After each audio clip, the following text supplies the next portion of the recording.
it was back in the start.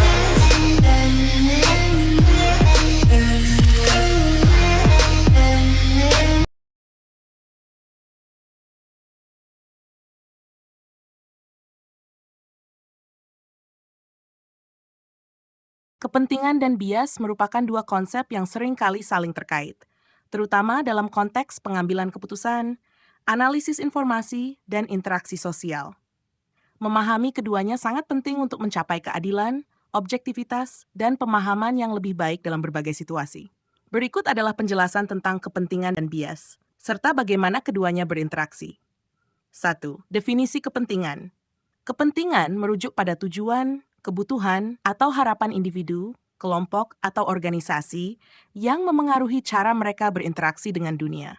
Kepentingan dapat bersifat finansial, sosial, politik, atau emosional.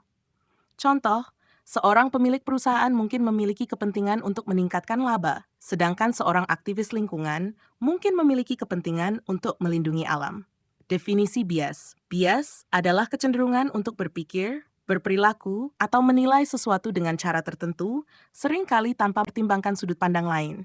Bias dapat muncul dari pengalaman pribadi, latar belakang budaya, atau pengaruh eksternal lainnya. Contoh, seorang peneliti yang memiliki bias mungkin hanya mencari data yang mendukung hipotesisnya, mengabaikan informasi yang bertentangan. 3. Interaksi antara kepentingan dan bias. Kepentingan dapat memengaruhi bias. Ketika individu atau kelompok memiliki kepentingan tertentu, mereka mungkin cenderung untuk memanipulasi informasi atau analisis agar mendukung kepentingan mereka menciptakan bias dalam penilaian. Bias dapat mempengaruhi kepentingan. Sebaliknya, bias dalam cara seseorang melihat dunia dapat membentuk kepentingan mereka. Misalnya, seseorang yang memiliki pandangan negatif terhadap suatu kelompok mungkin merasa lebih terikat pada kepentingan yang merugikan kelompok tersebut. 4. Contoh dalam berbagai konteks. Dalam politik, politisi mungkin memiliki kepentingan untuk memenangkan pemilihan yang dapat menyebabkan mereka menunjukkan bias dalam menyajikan informasi kepada publik. Dalam bisnis, perusahaan yang berinvestasi dalam penelitian mungkin memiliki kepentingan untuk menghasilkan data yang mendukung produk mereka, yang dapat menciptakan bias dalam laporan penelitian. Outlet berita mungkin memiliki kepentingan dalam menarik pembaca atau pemirsa, yang dapat memengaruhi cara mereka melaporkan berita, menimbulkan bias dalam penyajian informasi. 5. Mengatasi kepentingan dan bias. Pendidikan dan kesadaran. Meningkatkan kesadaran akan kepentingan dan bias pribadi dapat membantu individu lebih objektif dalam pengambilan keputusan dan analisis. Pendekatan berbasis bukti, menggunakan data dan fakta yang dapat diandalkan, serta mengedepankan metode ilmiah dalam analisis, dapat mengurangi dampak bias. Inklusi beragam sudut pandang.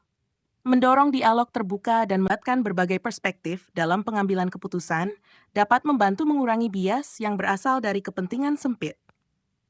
6. Kesimpulan, memahami kepentingan dan bias adalah langkah penting untuk mencapai keputusan yang adil dan objektif. Dalam berbagai konteks, baik itu di politik, bisnis, atau media, kesadaran akan kepentingan dan bias dapat membantu individu dan kelompok untuk berfungsi lebih baik dan berkontribusi pada masyarakat yang lebih transparan dan adil. Mengatasi bias dan mempertimbangkan kepentingan yang beragam akan membawa pada hasil yang lebih baik dan memperkuat integritas dalam komunikasi dan analisis. Demikian, semoga bermanfaat.